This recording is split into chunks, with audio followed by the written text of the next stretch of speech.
Picture this: a quiet morning shattered by a neighbor's audacious land grab, her car trapped behind my gate, and goats tearing through her stolen garden. Here's how I turned the tables on Karen's tyranny.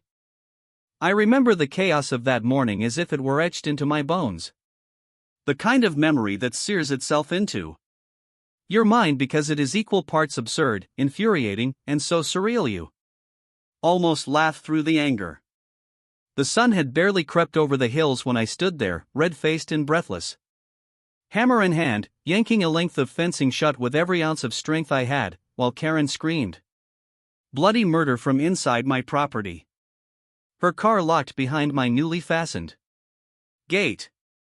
My goats were in full rebellion mode, chewing furiously on the rows of petunias and roses she had so proudly planted on what she swore was her land, and the sight of her flailing arms, trying to shoo them away while her heels sank into the muddy ground, was almost comical if it hadn't been the culmination of weeks of torment. My neighbors were gathering along the road, half shocked, half entertained, cell phones up recording every second, and Karen, face twisted in outrage, shrieked that she would call the cops, the HOA. Even the mayor if she had to, while all I could do was let out a raw, frustrated scream of my own, the kind that comes after you've been pushed to the brink for far too long. And that's how it all came to this ridiculous, high-stakes standoff, me fencing in her car and letting goats deliver poetic justice to her stolen garden.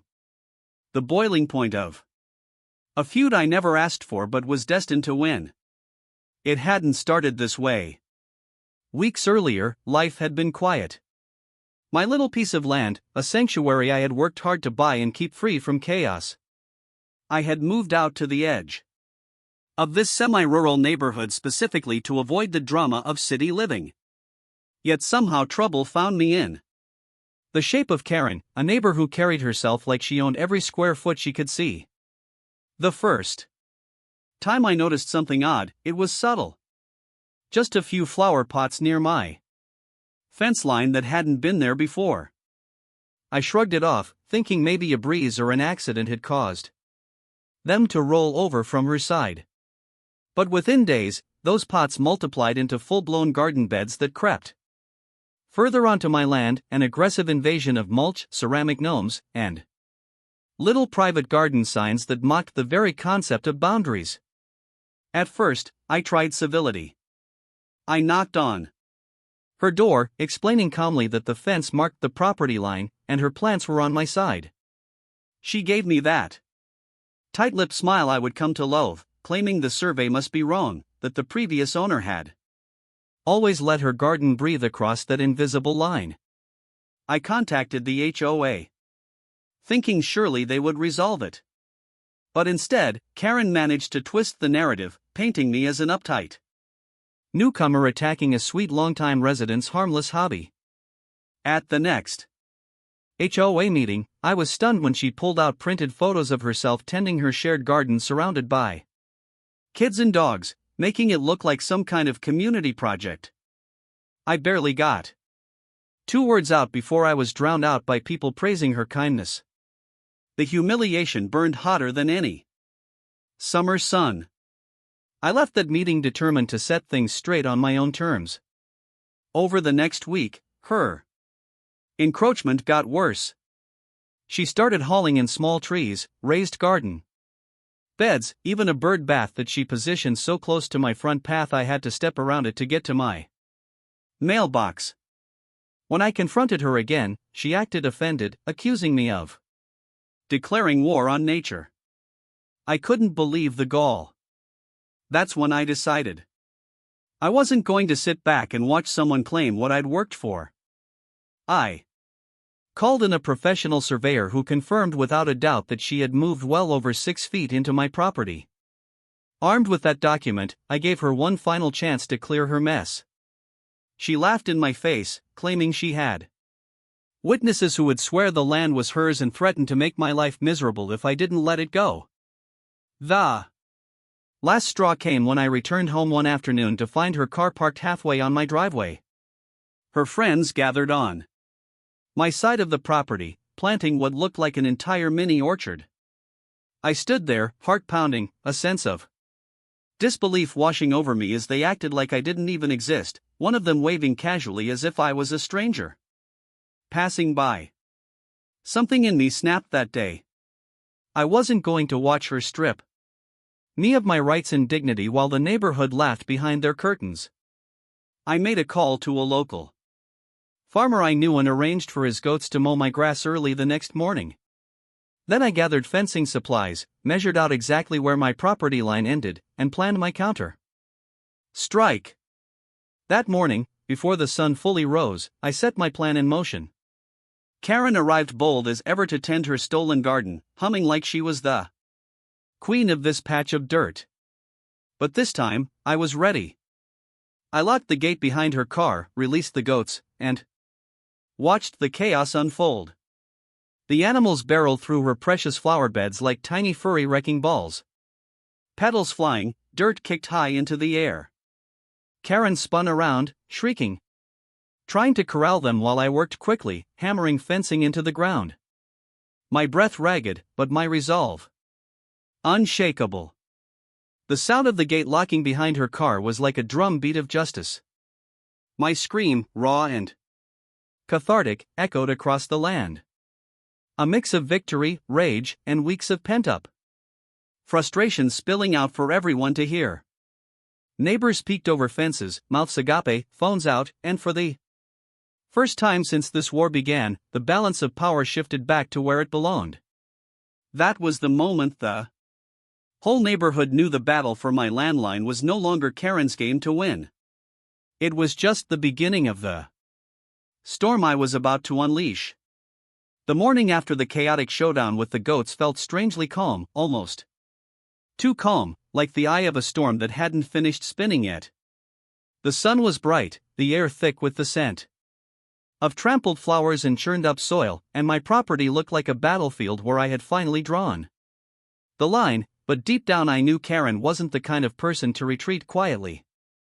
Sure enough, before noon, I saw her pacing in front of her house in her pastel robe, talking furiously on the phone, gesturing toward my land like she was reporting a crime of national importance. A part of me wanted to laugh because anyone watching from afar would think I'd stolen half her estate instead of just reclaiming my own. Still, there was a tight knot in my chest because I understood that yesterday's victory was temporary, and Karen was the kind of neighbor who didn't stop until she either got what she wanted or dragged everyone around her into misery.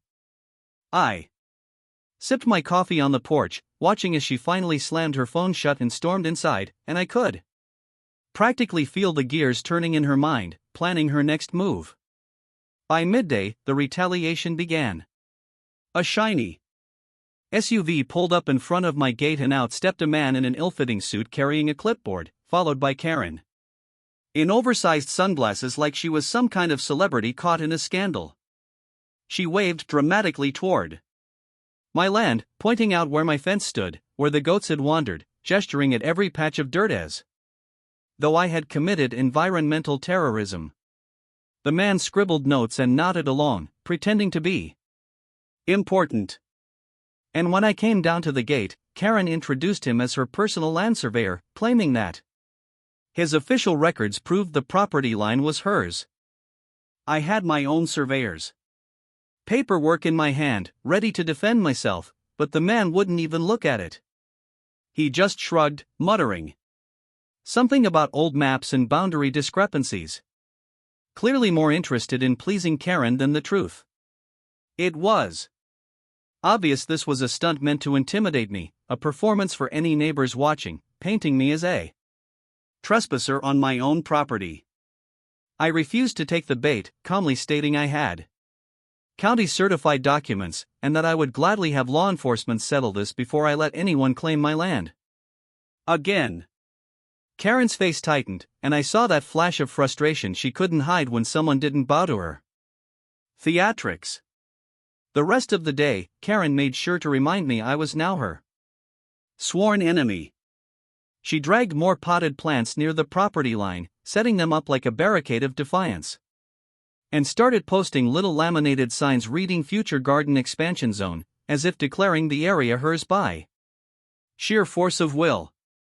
At one point, I caught her taking selfies with the plants, captioning them loudly enough for me to hear about, taking back what's rightfully mine, clearly preparing another narrative to spin at the next HOA meeting. And that meeting came faster than I expected. That evening, an email popped up from the HOA board announcing an emergency session to discuss property line disputes affecting neighborhood harmony. I knew this had Karen's fingerprints all over it, and I went to bed already planning how to face the next round of public humiliation she was gearing up to deliver. The meeting was held in the neighborhood clubhouse. And by the time I arrived, Karen was already there holding court in the corner like a politician on a campaign trail. She was surrounded by a small crowd, passionately recounting how her beloved community garden was under siege by an aggressive newcomer, her words dripping with false innocence. When it was my turn to speak, I laid out the official survey results, photographs showing her expansion over the line, and even offered to walk the board out to the property so they could see for themselves. But Karen had anticipated this, dramatically pulling out what she claimed were old agreements with the previous owner, stating she had grandfathered rights to let her garden spill over the fence. The papers looked suspiciously like they had been printed yesterday, but the HOA president, who had always had a soft spot for Karen's cookies and backyard parties, leaned in as though they were gospel truth. The vote was tabled, meaning no decision was made, leaving me stuck in limbo and feeling like I was losing ground again despite every piece of evidence on my side. On the walk home from that meeting, my frustration hardened into determination.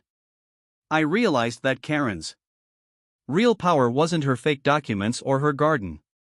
It was her ability to manipulate the narrative, to twist reality until everyone else saw her as the victim and me as the villain. If I wanted to win this war, I couldn't just rely on facts and surveys.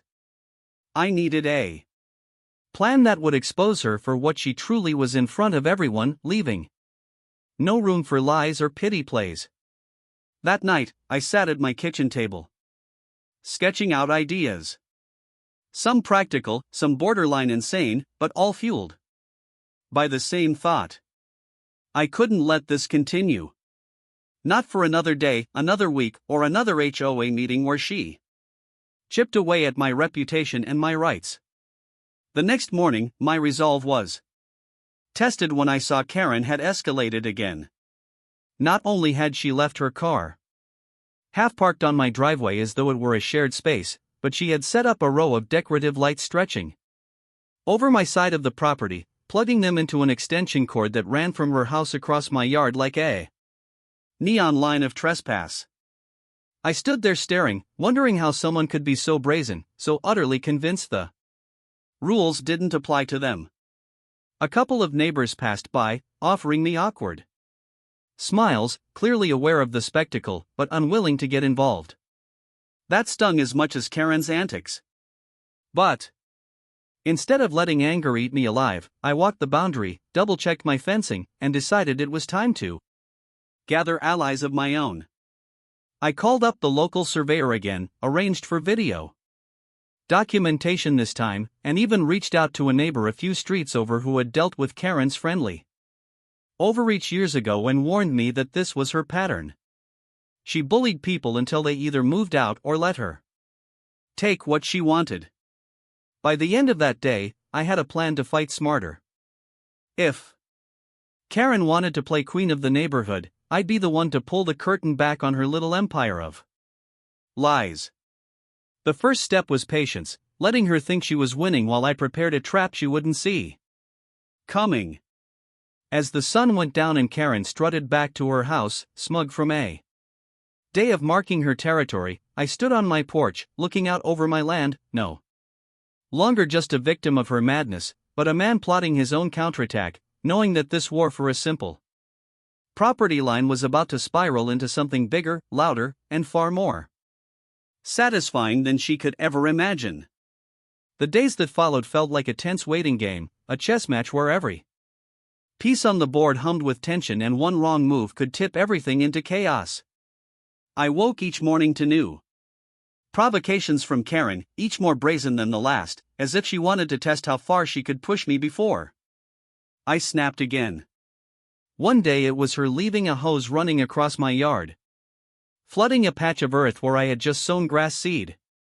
The next it was a gaudy lawn ornament planted squarely on my side of the boundary like a trophy marking her victory.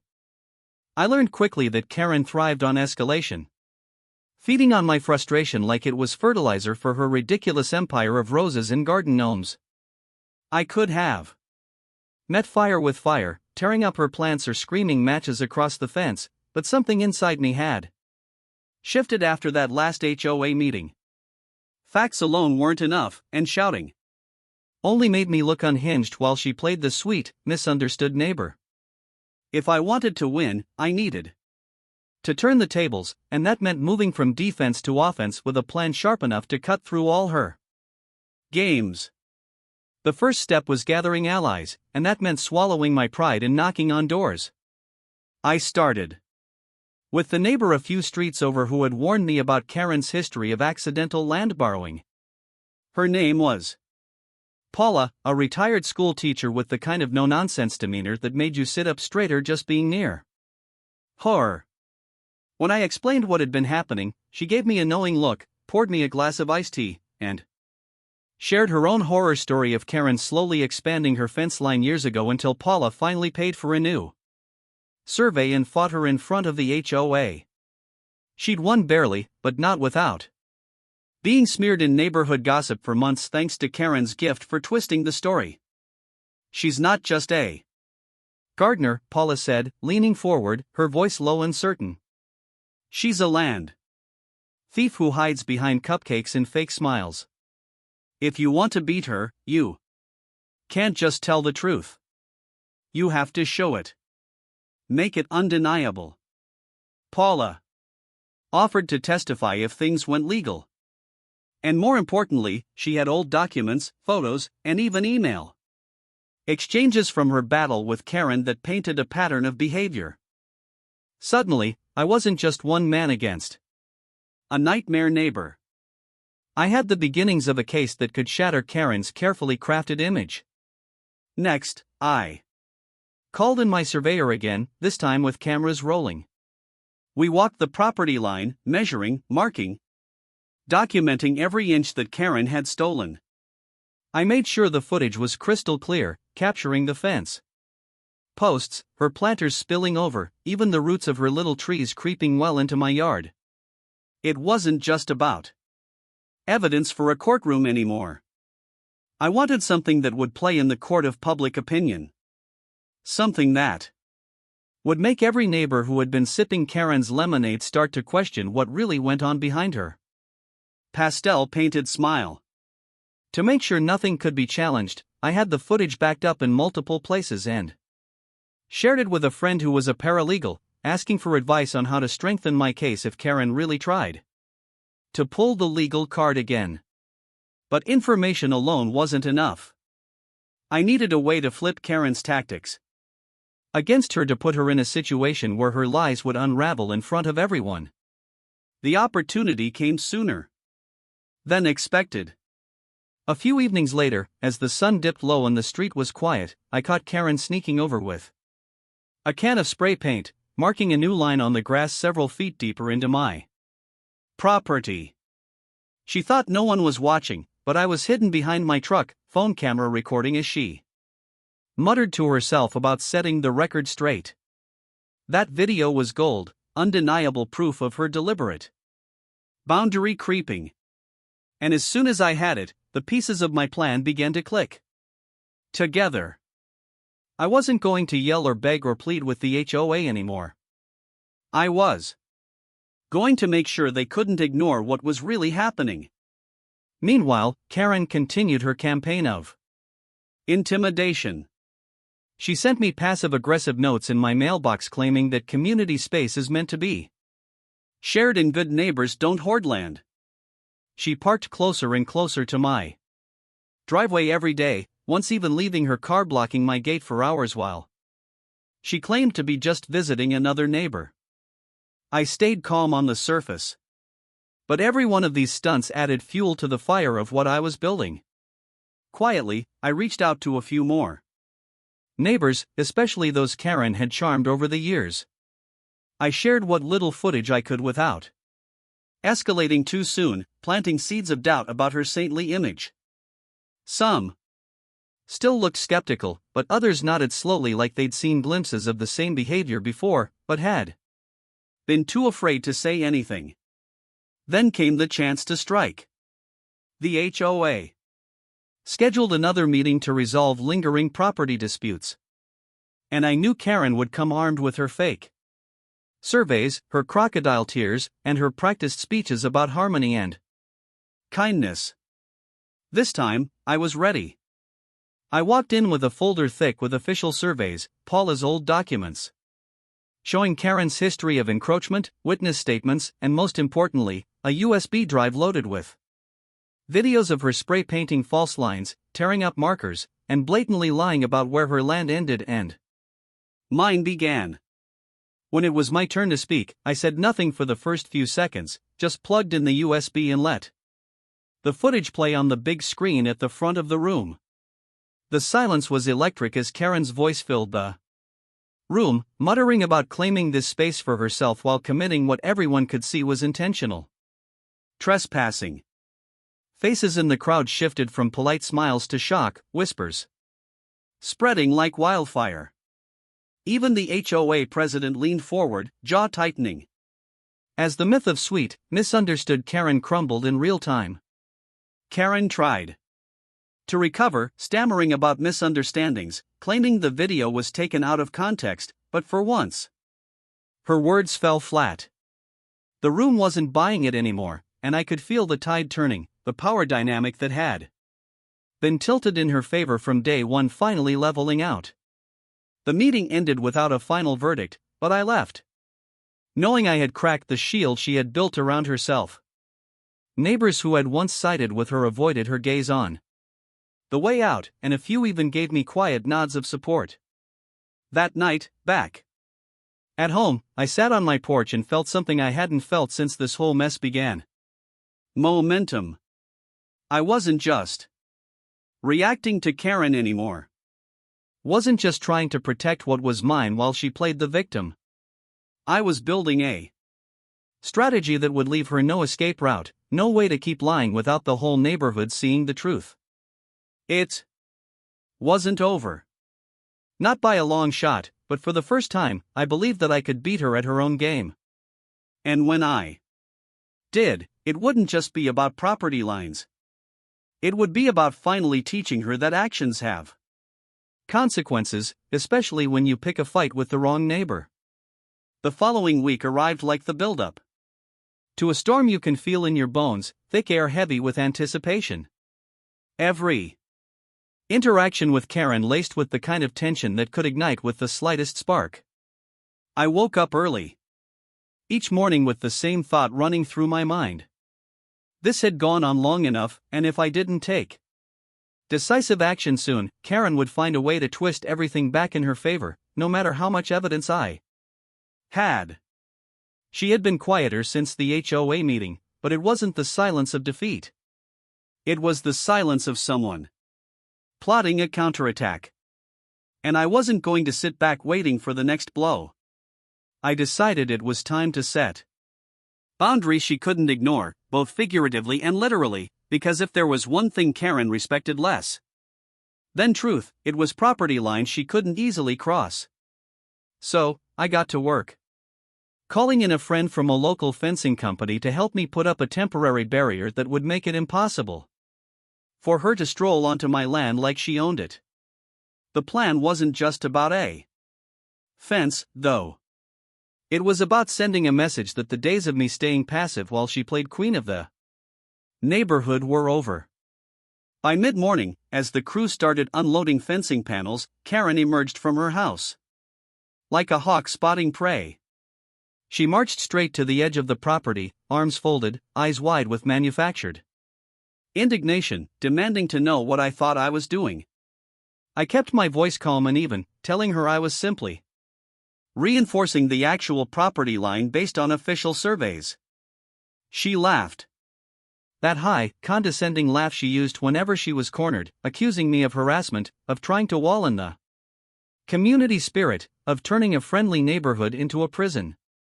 A few neighbors gathered nearby, pretending to tend to their lawns, but really watching the latest episode of our feud unfold. I ignored her theatrics, focusing on the fence posts, hammering them in one by one, each strike a small act of defiance against weeks of her encroachment. But, of course, Karen couldn't just let it go. She pulled out her phone, calling the HOA right there on the spot, making sure to speak loudly enough for everyone to hear, claiming that I was illegally fencing shared space and creating a hostile environment. I almost laughed at the absurdity of it, but I knew better than to give her more ammunition to twist. By the afternoon, the fence was up, and for the first time in weeks, my property felt like mine again. Karen stood on her side, glaring at it as though sheer willpower could make it disappear, muttering to herself and stomping off toward her house. I thought maybe, just maybe, that would be enough to keep her at bay, but I underestimated her ability to escalate. The next morning, I woke to the sound of a car horn blaring outside. And when I stepped out, I saw Karen had parked her SUV directly in front of my gate, blocking it completely, and was standing there sipping coffee like she owned the place. She had a smug grin plastered on her face as she waved and called out a cheery good morning, pretending it was some kind of harmless coincidence.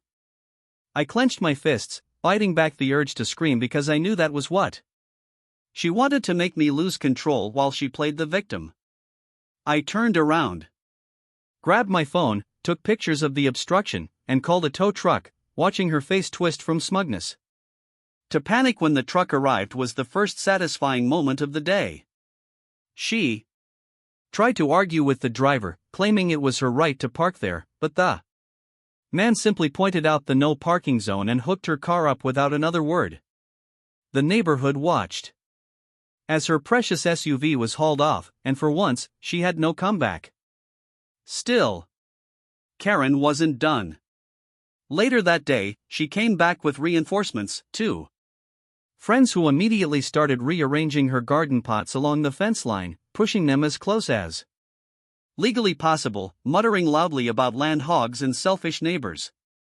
It was obvious she wanted a confrontation to paint me as a tyrant in front of her audience. I didn't give her the satisfaction, instead heading to the farm down the road and borrowing the same goats that had caused chaos before. This time it wasn't about destruction. It was about deterrence. I led the goats right along my side of the fence, letting them graze happily while Karen fumed on the other side, horrified at the sight of her flowers trembling under the threat of another goat stampede. It wasn't violent. It wasn't illegal. It was just a reminder that if she insisted on pushing, she might not like the outcome. The neighbors laughed quietly from their porches, and I could tell the tide of public opinion was slowly turning, people finally seeing through her perfect act. That evening, I decided to take things one step further. If Karen wanted to play games with cars and gardens, I would play one of my own, only smarter. I checked the legal boundaries again, confirmed every inch of my right-of-way, and then installed a lock on my gate designed to keep trespassers out and unwanted cars in. It was the kind of move you only made after being pushed too far, a line in the sand you dared someone to cross. Sure enough, the next day, Karen drove halfway onto my property again, maybe thinking I wouldn't dare stop her this time. But as soon as her car was over the line, I swung the gate shut and snapped the lock in place. The look on her face when she realized what I had done was priceless. Pure shock melting into fury as she leapt out of the car, demanding I open it immediately. I stood calmly, arms folded, explaining that since she had parked illegally on my land, I was well within my rights to secure my own property until authorities arrived to sort it out. She screamed. She threatened lawsuits. She called the cops. But when the officers showed up and saw the footage from my cameras, they shrugged and told her she had no case. The entire neighborhood had gathered by then, watching as Karen sputtered, trapped by her own arrogance. And for the first time, she looked small, like the act she had been performing for so long had finally cracked. That night, as I sat on my porch, watching the sun dip below the horizon, I felt a strange mix of relief and anticipation. The battle wasn't over, but something fundamental had shifted. Karen had spent weeks painting me as the villain, the unreasonable newcomer threatening the harmony of the neighborhood. But now people had seen a different story play out in real time. They had witnessed her games, her lies, her desperate attempts to claim what wasn't hers. And slowly the whispers were changing direction. It wasn't just about land anymore. It was about exposing her for what she was, a bully. Dressed in pastel colors and fake smiles, and making sure she could never do this to anyone else again. I knew she would strike back because that was who she was. But I also knew that for the first time since this nightmare began, I wasn't the one on the defensive anymore. I had set the stage, drawn the lines, locked the gates, and let the whole neighborhood see what happened when you tried to cross me. And deep down, a part of me almost hoped Karen would try again. Because the next move I had planned would leave no doubt about who really owned this land and who had finally been fenced out for good. The tension between Karen and me didn't simmer down after the gate incident. Instead, it thickened into something sharp-edged, a silent war fought with glares, petty stunts, and a desperation that made me certain she was planning something bigger. For a few days, she kept her distance, maybe licking her wounds after the humiliation of having her car fenced in front of the entire neighborhood. But the quiet didn't fool me. Karen wasn't the type to accept defeat. Not when she had spent years building a reputation as the queen of this community, the smiling hostess who baked cookies while carving invisible lines across other people's yard. Sure enough, the storm I had been expecting broke on a Thursday afternoon when a knock came on my door, sharp and insistent, followed by the unmistakable sound of Karen's fake sweet voice calling my name. When I opened the door, it wasn't just her standing there, but a man in a suit carrying a folder and a woman with a camera slung around her neck, both flanking Karen like a pair of hired guns. Karen's smile was saccharine as she announced that she had filed a lawsuit against me for harassment, defamation, and property damage, claiming I had deliberately destroyed her garden and endangered her safety with my reckless goat attack. Before I could even respond, the woman with the camera started snapping photos of my porch, my yard, the fence line, as if they were building a case against me on the spot. I stood there stunned for a moment, not because I was intimidated by the lawsuit. I had mountains of evidence on my side, but because Karen had once again managed to flip the script, painting herself as the victim and dragging strangers into her twisted game. The man in the suit handed me a thick envelope filled with legal jargon, warning me that I'd be hearing from their office soon. Karen smirked triumphantly, adding that people like me didn't last long in communities like this before strutting back toward her house with her entourage, leaving me standing on my own doorstep with a cocktail of rage and disbelief bubbling inside me.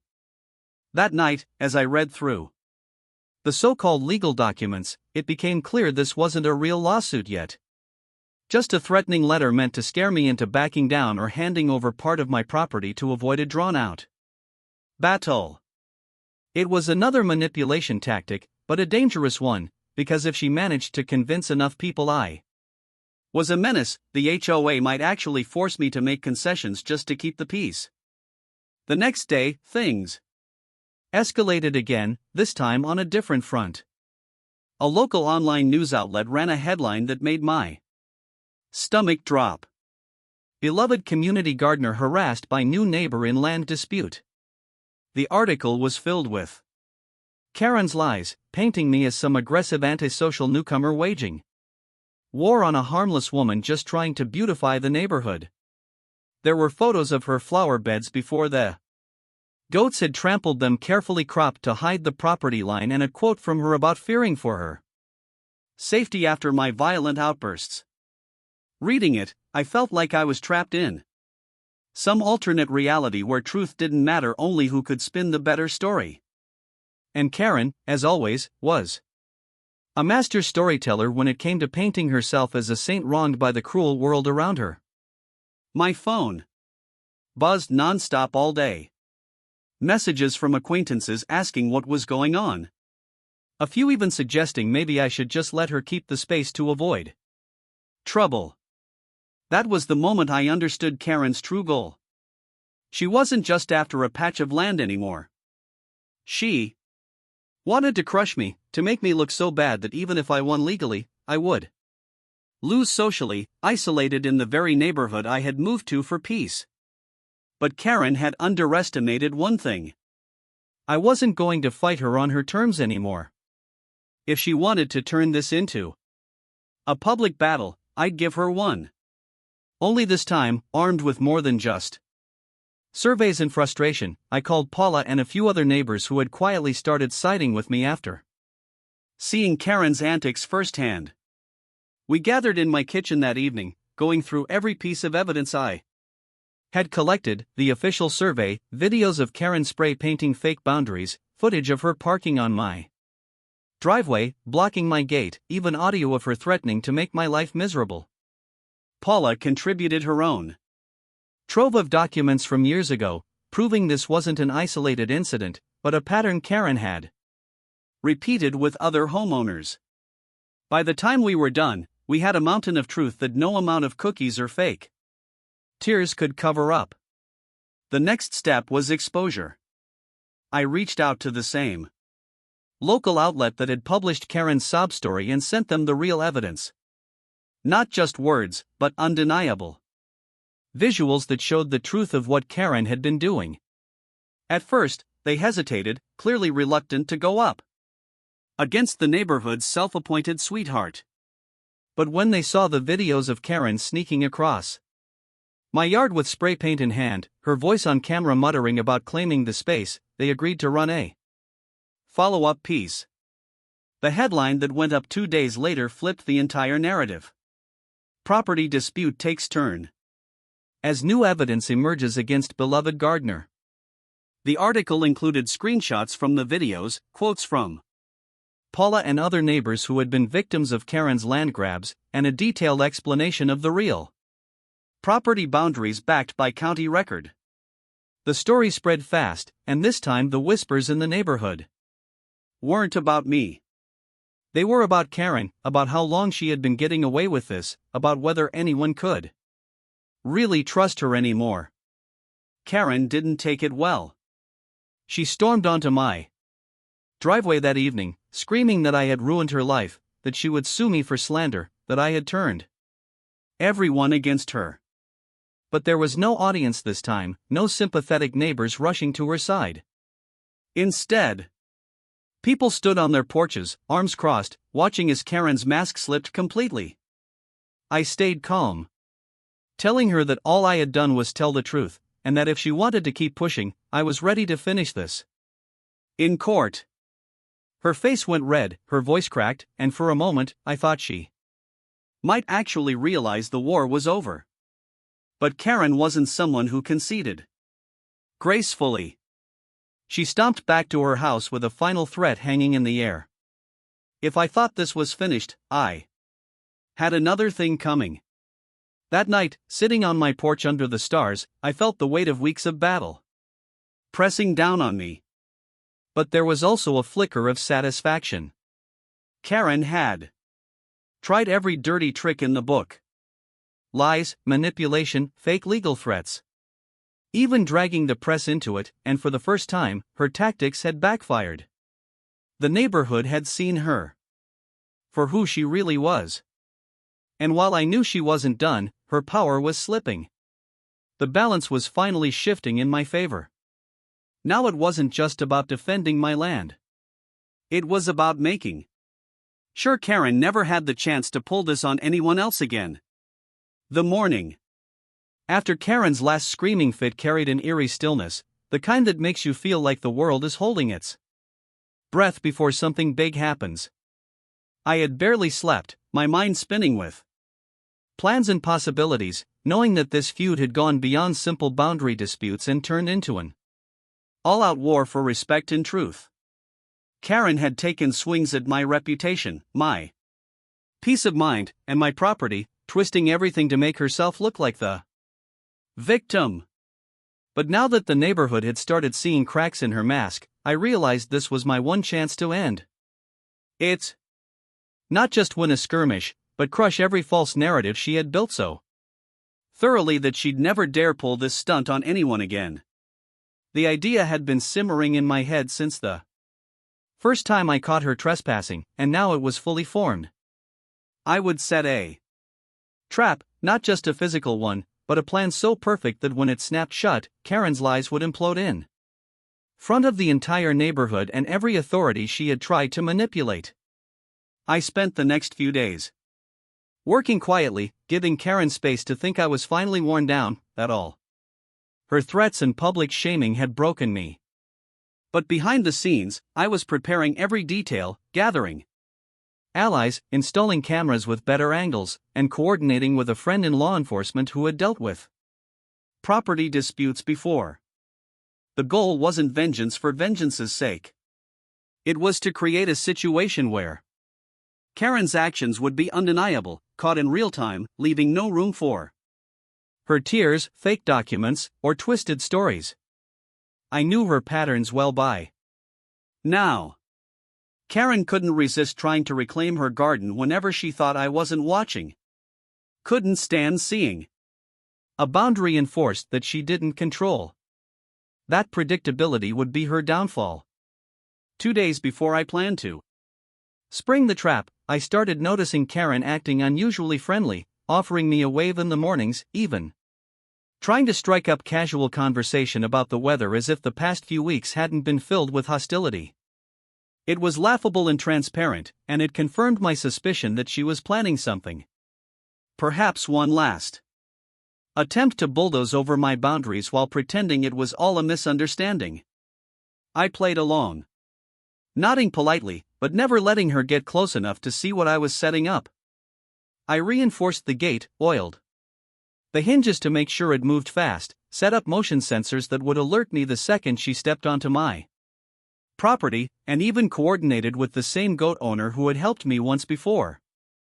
If things went as expected, Karen's next stunt would be the one that made history in this neighborhood, the moment everyone would remember as the day her lies finally trapped her instead of me. The morning of the showdown was deceptively beautiful, golden sunlight spilling over the fields, a breeze carrying the scent of cut grass. I left early, deliberately leaving the gate open just enough to tempt her in, a bait she wouldn't be able to resist. Sure enough, around mid-morning, my phone buzzed with the alert from the motion sensors. I drove back slowly, heart pounding, every second adding weight to what was about to happen. When I pulled up, there she was, halfway across my yard, dragging planters and setting up new flower beds as if nothing had ever happened, humming to herself like this was a perfectly normal day in a garden she owned. Her car sat arrogantly parked in the middle of my driveway, trunk open, full of gardening tools and potted plants. She was so brazen, so sure she'd gotten away with it again that she didn't even notice the cameras blinking from their hidden spots, capturing every movement, every word as she muttered about finally taking back what's mine. I stepped out of my truck calmly, locking the gate behind me in one swift move before she even turned to see me. The click of the padlock echoed like a drum beat, and when Karen spun around, her face went pale before flushing red with outrage. She demanded I open the gate immediately, claiming once again that this was shared space, that I had no right to trap her car. I didn't say a word at first, just walked to the side where the cameras had the clearest shot, pulled out my phone, and called the police. When the operator asked what was happening, I spoke loud enough for Karen and the growing audience of neighbors to hear. I have a trespasser caught on camera moving property and vandalizing my yard, refusing to leave. Karen's protests turned shrill, her voice cracking as she realized I wasn't bluffing this time. The goats arrived a few minutes later, just as planned, their owner leading them onto my land to trim the grass. While the spectacle unfolded, Karen's face was a mixture of fury and horror as the animals trotted toward her freshly planted flowers, tearing into them like they were a buffet. She ran in circles trying to stop them, screaming about animal cruelty, but every second was being recorded from multiple angles, her car fenced in, her hands caught in the act of trespassing, her hypocrisy laid bare. By the time the police arrived, the entire neighborhood had gathered along the street, watching what had turned into a full-blown showdown. Karen tried her usual tricks, crocodile tears, and frantic claims that I was harassing her. But this time, the officers didn't take her word for anything. I showed them the footage on my phone, the timestamped alerts proving she had entered my property without permission, the videos of her dragging planters and spray painting lines. One of the officers sighed heavily, turning to Karen with a look of sheer disbelief, telling her flat out that this was trespassing and property damage, that she was lucky I hadn't pressed charges earlier. The murmur of the crowd grew louder, whispers turning into open comments about Karen finally being caught, about how long she had been pulling this act with other people. She stood there, trembling, eyes darting around for support. But for the first time, not a single neighbor came to her defense. The police ticketed her for trespassing and warned that any future incidents would lead to arrest. They even made her remove every single planter and piece of garden junk she had dragged in, standing over her as she loaded them back into her SUV, while the goats continued munching happily in the background. The sight of Karen, red-faced and humiliated, stuffing dirt-covered pots into her trunk while the neighborhood filmed from their porches, was a kind of justice I hadn't dared to imagine when this all started. She tried one last desperate jab as she left, shouting that this wasn't over, that she'd take me to court and win everything. But the words sounded hollow now, drowned out by the weight of undeniable proof and the collective laughter of a neighborhood that had finally seen the truth. That evening, when the sun dipped low, and the last of the adrenaline drained from my system, I sat on my porch looking at my reclaimed land, the fence secure, the gate locked, the goats gone, but their work done. It was quiet for the first time in weeks, the kind of peace I had dreamed of when I moved here. And though I knew Karen might still try to pull some stunt in the future, she no longer had the power she once did. The lies had been exposed, her reputation shattered, and the balance of power had swung permanently in my favor. The sun rose the next day with an almost poetic stillness, bathing my land in soft gold, as if the earth itself was acknowledging that a long and bitter battle was finally nearing its end. For the first time since Karen's garden invasion had begun, I stood at the edge of my property and felt truly free, unchained from weeks of hostility and manipulation, my fence line intact, and my dignity restored. The neighborhood was quieter now, the whispers that once branded me a troublemaker replaced with murmurs about Karen's downfall. Stories of how the self-proclaimed sweetheart of the street had been caught red-handed and finally exposed for the bully she was. There was a sense of justice in the air, a shared understanding that everyone had seen what they needed to see, and Karen's days of twisting truths and stealing land were over. But even with that relief settling in my chest, I knew I couldn't just stop here. Karen had spent weeks trying to break me. And though I had reclaimed my property, this wasn't just about fences anymore. It was about making sure no one ever doubted where the truth lay again. It was about finality, a conclusion so airtight that even Karen couldn't worm her way back into control. No legal tricks, no sob stories, no more nights lying awake wondering what she'd try next. I spent the early hours cleaning up the scars of the battle, pulling up broken stakes, replanting the patches of grass the goats had torn through, and restoring what Karen had damaged in her relentless campaign to claim what wasn't hers. Neighbors stopped by one, some offering apologies for believing her lies, others just shaking their heads in disbelief that one person could stir up so much chaos over a few feet of dirt. Paula came with a tray of fresh muffins and a smile that spoke volumes, telling me how proud she was that I hadn't rolled over the way Karen expected me to, that standing my ground had not only protected my home, but also given others courage to finally talk about the stunts Karen had pulled for years. It was strange to feel like I had allies now, where there had once been suspicion, like the invisible weight pressing on my chest was finally lifting. The neighborhood had woken up, and Karen no longer held the power she had once wielded like a weapon. Still, Karen wasn't the type to vanish into the background quietly. I saw her a few times that week, lurking near her car, eyes darting toward my fence with a mix of rage and defeat, lips pressed tight, as if biting back the urge to spit out one last insult. She hadn't dared cross the line again. Not after the police, the cameras, and the humiliation of being forced to clear her junk off my yard, but the bitterness rolling off her was almost visible.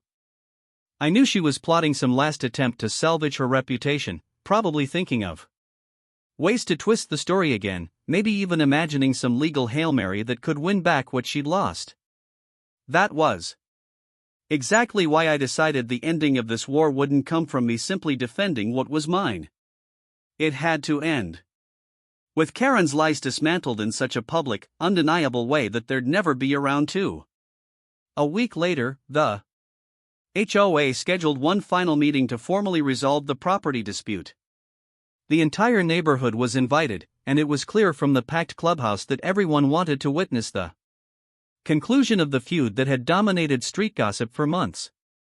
Karen showed up wearing her usual pastel armor and carrying a folder stuffed with what I assumed were more fake documents, desperate to claw back some control.